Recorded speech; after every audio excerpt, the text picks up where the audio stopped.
అందరికీ నమస్కారం. నా పేరు చరణి రఘురు. నేను 9th క్లాస్ చదువుతున్నాను. అందరికీ నమస్కారం. నా పేరు తన్వి పార్సి. నేను 12th క్లాస్ చదువుతున్నాను.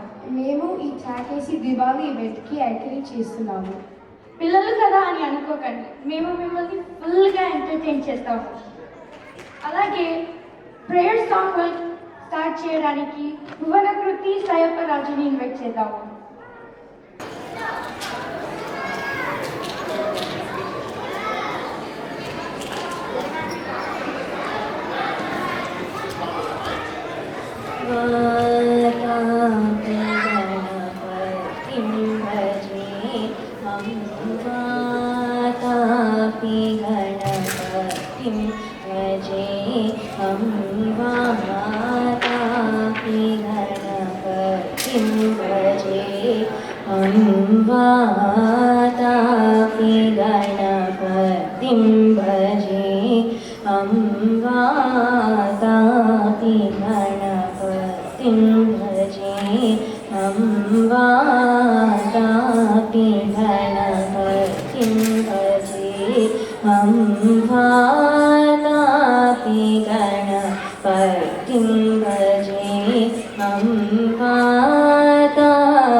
वातापि गणपतिं